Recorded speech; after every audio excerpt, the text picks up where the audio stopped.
Come see us on tour in Los Angeles, Honolulu, Dallas, Texas, Baltimore, Atlantic City, Cohoes, New York, and Providence, Rhode Island. Go to jimmydore.com for a link for tickets, and only there. Just to show you how quick this goes.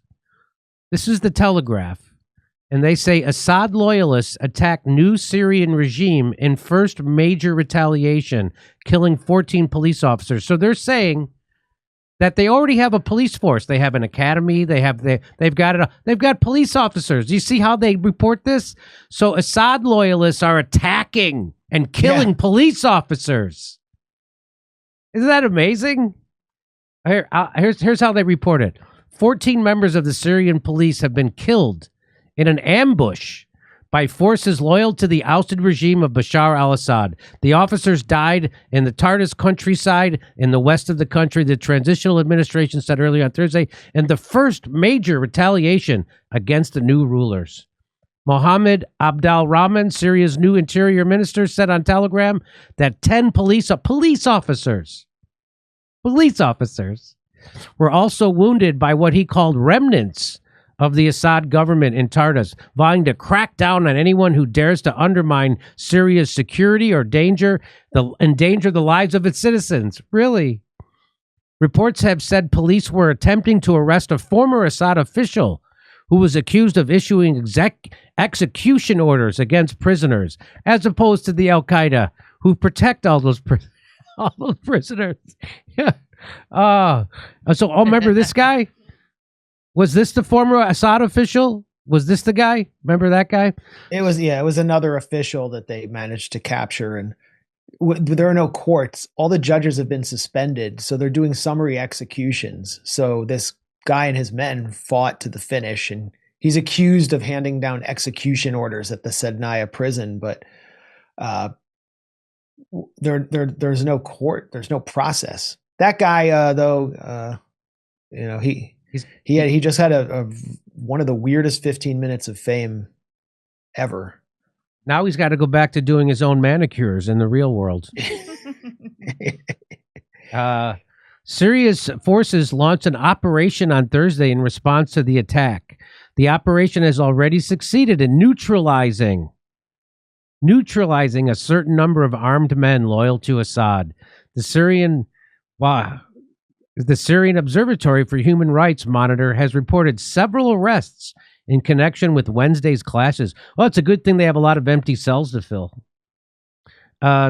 They represent the latest challenge to the administration, not Al-Qaeda that came to power, the administration that came to power 2 weeks ago after rebel groups launched a lightning offensive and overthrew Assad's regime. Look at how they report this. Angry protests broke out on Wednesday in Syria after a video showing an attack on an Alawite shrine circulated on social media. The protest took place in the heartland of Assad, who belonged to the Alawite minority and long presented himself as a protector of minority groups in Sunni-majority Syria.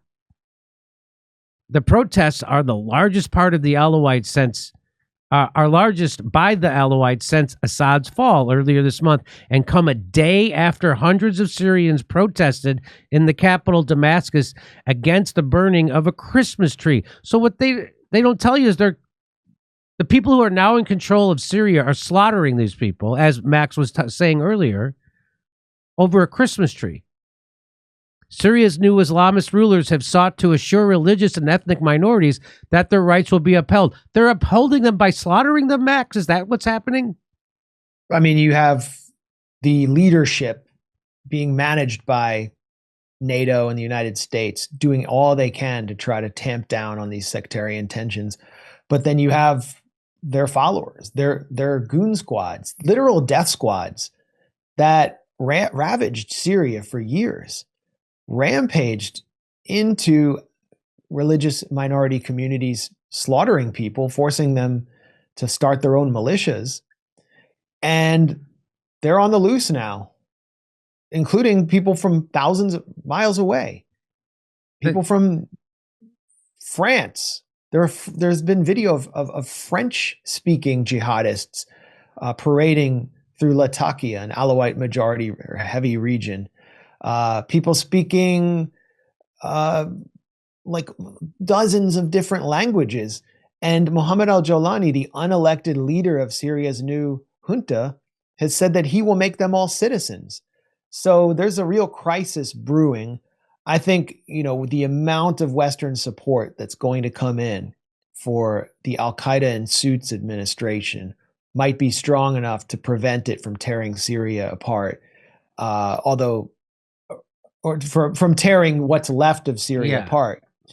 But it's a hideous picture. It's another mockery of the so-called rules-based order. Yes. If this was happening in Ukraine and Russia was doing it, it would be all over the front pages as an invasion. Instead, we hear about Israel establishing a buffer zone. The State Department is defending Israel's invasion of Syria. They're reaching as far as the city of Duran, firing on Syrian protesters who don't want them there. This isn't even making the news. And the U.S. occupation of Syria was kept secret until recently. Americans weren't even told how many troops were there. I bet you less than 5% of Americans, maybe less than 2%, even know that there's a U.S. occupation of 1/3 of all of Syria. But it's not referred to as an invasion or a conquest. It's a security zone to protect against ISIS.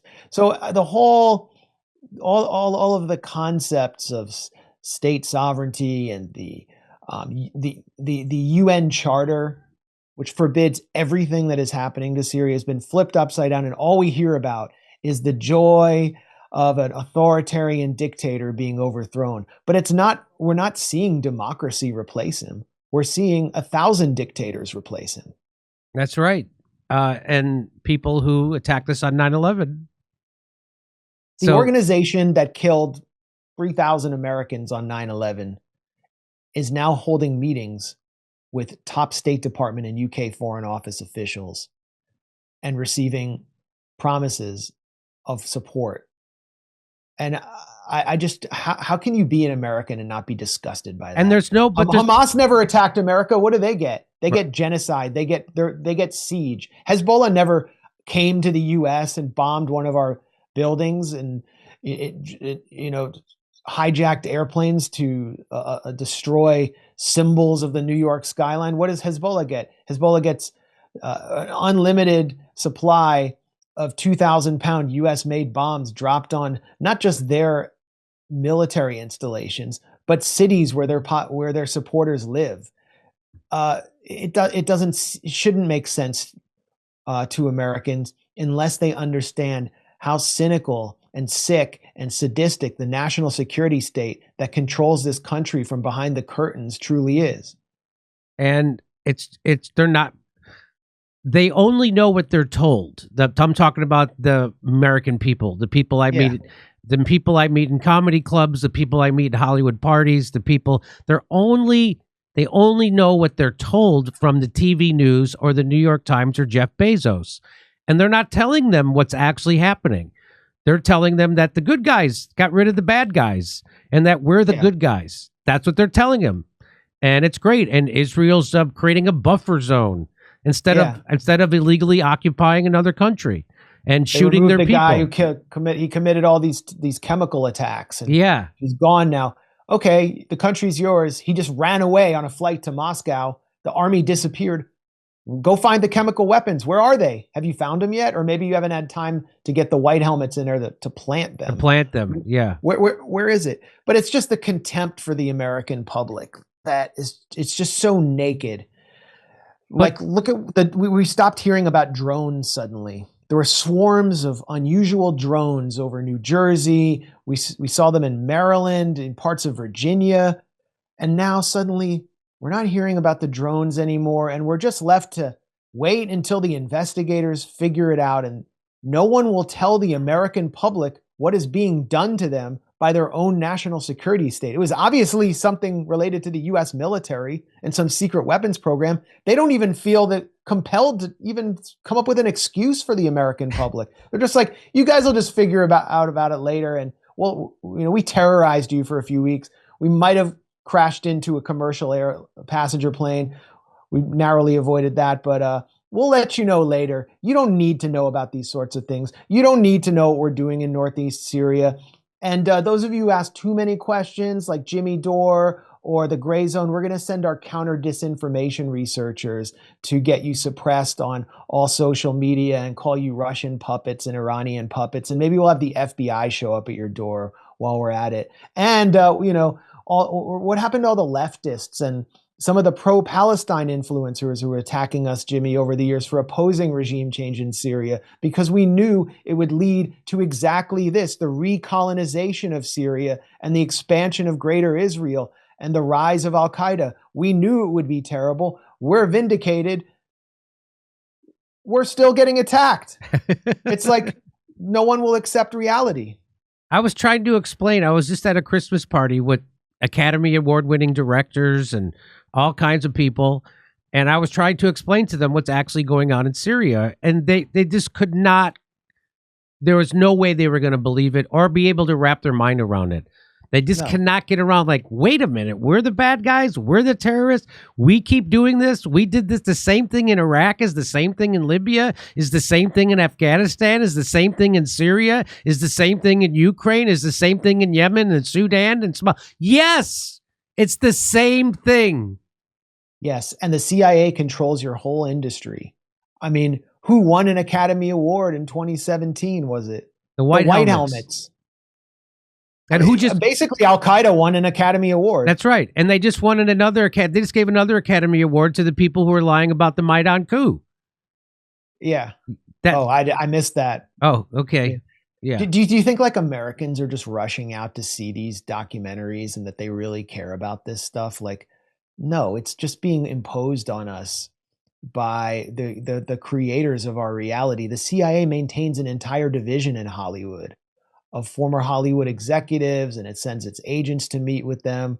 I'm sure you covered the Claire Danes back from 2018, yes. This clip of her resurfacing. It's all in the open. And this was part of it. The CIA was involved not just in arming Al-Qaeda and its allies in Syria, spending $1 out of every $13 in its black budget on Operation Timber Sycamore. It, along with the State Department, the British Foreign Office, MI6, and so on, was responsible for one of the most twisted and expensive propaganda campaigns to sell Americans on the idea of a regime change that would lead to Al-Qaeda storming into Damascus and taking over, which we're now witnessing before our very eyes. And part of that, a central part of that propaganda campaign, was the White Helmets, which won an Academy Award. I mean, we're talking about one of the biggest scandals that I can remember, and it's not even like discussed in mainstream American society after the U.S. lost 3,000 of its citizens, according to the official version of events, to that very same organization the CIA was backing.